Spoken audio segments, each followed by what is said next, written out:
ত্রাণ দুর্নীতির অভিযোগে গত কয়েকদিনে গ্রেফতার হয়েছেন একাধিক তৃণমূল নেতা। এর মধ্যেই সামনে এলো আরও অভিযোগ। ফের সরকারি ত্রাণ সামগ্রী নিয়ে দুর্নীতির অভিযোগ উঠল দুই জেলায়। দক্ষিণ ২৪ পরগনার ডায়মন্ড হারবারে কলাগাছিয়া মোড়ে শুক্রবার রাতে তৃণমূল নেতা রাজু বাগ এবং তার ভাই বিজু বাগের বাড়ির তালা ভেঙে প্রায় ৫০,০০০ ত্রাণের ত্রিপল উদ্ধার করেন স্থানীয় বাসিন্দারা।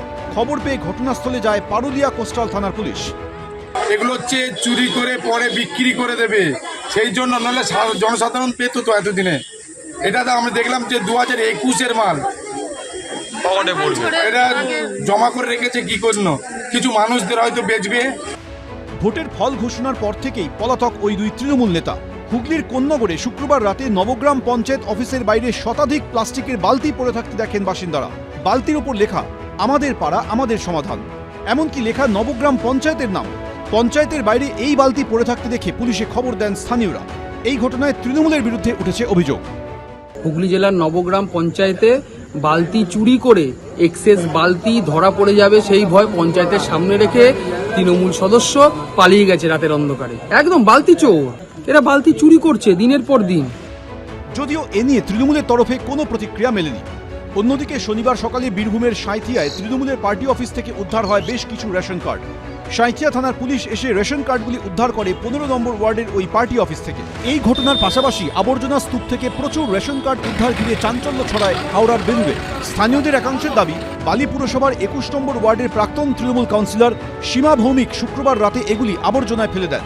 প্রত্যেকটা তৃণমূল কংগ্রেসের পার্টি অফিস থেকে ভোটার কার্ড, আধার কার্ড, জমির ডিড আর যাবতীয় অনেক কাগজ বেরোচ্ছে। তার কারণ হচ্ছে যে তারা মানুষকে ভোটার কার্ড নিয়ে নিতেন, আধার কার্ড নিয়ে নিতেন এই ভোট দেওয়ার জন্যে, বা ওনাদের পছন্দের মতন লোকের কাছে পৌঁছে যেত। বাকি লোকের কিন্তু ওনারা সবসময় এই কাজ করতেন। এইটা আপনারা আমাদের মিডিয়ার মাধ্যমে প্রত্যেকটা জায়গায় দেখেছেন, আর আমাদের বালিতেও আপনারা দেখছেন।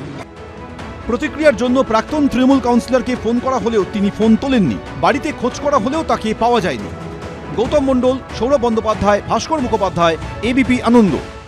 তো আমি বা আমার ফ্যামিলিকে হয়তো ওরা মেরেও দিতে পারে। প্রাণটা তো আগে না, নাতি নাতনি এটা তো আমার আগে। রেশন দুর্নীতিকাণ্ডে ইডির হাতে গ্রেপ্তার হয়েছিলেন বনগাঁর প্রাক্তন পুরপ্রধান শঙ্কর আঢ্য। তৃণমূল নেতাকে গ্রেপ্তার করতে গিয়ে আক্রান্ত হয়েছিল ইডি। পালা বদলের পর এবার সেই দাপুটে তৃণমূল নেতা ও তার ভাই মলয় আঢ্যর বিরুদ্ধে উঠল চাঞ্চল্যকর অভিযোগ। রাজা বিশ্বাস নামে এই ব্যবসায়ীর অভিযোগ, উত্তর ২৪ পরগনার গাইঘাটায় তাঁর একটি আইসক্রিম কারখানা ছিল। তৃণমূলের আমলে শঙ্কর আঢ্য মলয় আঢ্যর দলবল তা দখল করে নেন। 19 সালের রাতের বেলা আমার থেকে জোর করে ওনার শঙ্কর আড্ডর অফিসে নিয়ে যায়। নিয়ে গিয়ে ওখানে মলয় আড্ডর নামে ওইটা রেজিস্ট্রি করানো হয়। আমাকে ভয় দেখিয়েছিল যে তুমি যদি না করে দাও, তুমি তোমার ফ্যামিলি সব আমরা শেষ করে দেব। অত্যাচার, হুমকি, হুঁশিয়ারির মুখে পড়ে গত কয়েক বছরে বারবার ঠিকানা বদলাতে হয়েছে বলে অভিযোগ এই ব্যবসায়ী। 2018 সালে জানুয়ারির 5 তারিখ সকালবেলা 9:30টার সময় শঙ্কর আড্ডর গুন্ডা বাহিনী পাঠিয়ে আমাদের বাড়ি থেকে সব বের করে দেওয়া হয় লোকজনকে। আমার মেয়ের বয়স তখন 5 মাস, ছেলের বয়স তখন 5 বছর। বিভিন্ন জায়গায় ওদের ভয়তে থাকি। পালা বদলের পর অবশেষে থানায় অভিযোগ জানিয়েছেন ব্যবসায়ী। প্রতিক্রিয়ার জন্য শঙ্কর আঢ্যকে ফোন করা হলে তার ফোন সুইচড অফ ছিল। এদিকে জমি হাতিয়ে নেওয়া, তোলাবাজি সহ একাধিক অভিযোগে এদিন গ্রেপ্তার হয়েছেন তৃণমূল নেতা ও দেগঙ্গা পঞ্চায়েত সমিতির বন ও ভূমি কর্মাধ্যক্ষ রবিউল ইসলাম। সমীরণ পালের রিপোর্ট, এবিপি আনন্দ, উত্তর 24 পরগনা।